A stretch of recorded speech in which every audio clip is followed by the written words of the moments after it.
Hi friends, బాగున్నారా? ఈరోజు నేను చేయబోయే కుకింగ్ గోంగూర చికెన్. గోంగూర చికెన్ చాలామందికి తెలిసే ఉంటుంది, కానీ నేను చేసే ప్రాసెస్ చూడండి, చాలా ఈజీ అండ్ టేస్టీ. కొత్తగా నేర్చుకునే వాళ్ళకైతే చాలా అర్థమయ్యే వేలో ఉంది. మీకు నచ్చితే లైక్ చేయండి, షేర్ చేయండి, సబ్స్క్రైబ్ చేయండి ఫ్రెండ్స్. ఈ కుకింగ్ ప్రాసెస్ అయితే స్టార్ట్ చేస్తున్నాను.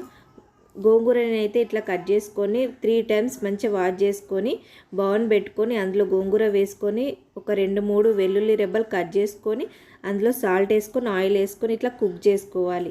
దీన్ని ఆరబెట్టుకొని తర్వాత మిక్సర్ పట్టుకోవాలా. ఇప్పుడు బౌన్ పెట్టి 3 స్పూన్స్ ఆయిల్ అయితే వేస్తున్నాను నేను. మీకు సరిపడా వేసుకోండి. 3 స్పూన్స్ అయితే అర్ధ కిలో చికెన్కి అయితే సరిపోద్ది. ఇప్పుడు మళ్ళీ 2 లవంగాలు, ఒక ఇలాచి, ఒక దాల్చిన చెక్క, ఒక 2-3 పచ్చిమిర్చికాయలు కట్ చేసుకొని వేసుకోవాలి. కచ్చపచ్చ దంచుకున్న ఎల్లిగడ్డ, అల్లం వెల్లుల్లి పేస్ట్ వేయొద్దు.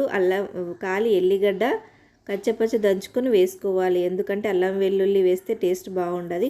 నెక్స్ట్ ఆనియన్స్ కూడా వేసి కొంచెం ఫ్రై అయ్యాక పసుపు వేసేసి చికెన్ కూడా వేసేసుకోండి. బాగా కలుపుకొని ఒక 5 మినిట్స్ హై ఫ్లేమ్లో పెట్టి ఉంచండి. తొందరగా మగ్గుతుంది, చికెన్ అయితే బాయిల్ అయిపోతుంది. ఇప్పుడు ఇది గోంగూరని అయితే మిక్సర్ పట్టుకున్నా నేను. ఇప్పుడు ఇందులో 1 స్పూన్ ధనియాల పౌడర్ వేస్తున్నాను. చికెన్లో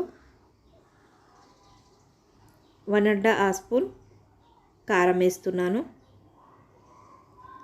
మీకు సరిపడా వేసుకోండి, ఎందుకంటే గోంగూర పుల్లగా ఉంటుంది కదా, అందులో ఉప్పు అయినా కారం అయినా కొంచెం ఎక్కువనే పడుతుంది. స్పైసీగా ఉంటేనే బాగుంటుంది గోంగూర చికెన్. ఇప్పుడు గోంగూరను కూడా యాడ్ చేస్తున్నాను.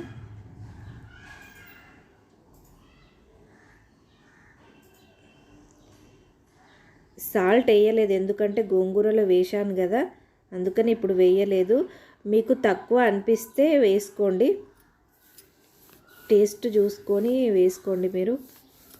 ఇప్పుడు మీదికెంచి ఆనియన్స్ ఇట్లా వేసుకోండి, చాలా బాగుంటుంది. తినేటప్పుడు మధ్య మధ్యలో తలుగుతుంది, చాలా బాగా టేస్టీ ఉంటుంది. ఆనియన్స్ ఇట్లా కంపల్సరీగా వేసుకోండి, మీకే అర్థమవుతుంది ఎంత టేస్టీగా ఉంటుందో.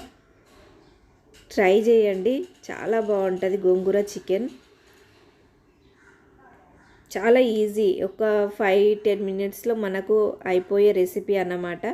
మీకు ఈ వీడియో నచ్చితే లైక్ చేయండి, షేర్ చేయండి, సబ్స్క్రైబ్ చేయండి. ఇది చపాతీకైనా రైస్కైనా చాలా బాగుంటుంది ఫ్రెండ్స్, ట్రై చేయండి. అంతే, మీరు ఇచ్చే సపోర్ట్ నాకు చాలా ఇంపార్టెంట్. ఈ వీడియో నచ్చితే తప్పకుండా షేర్ చేయండి friends. Thank you for watching.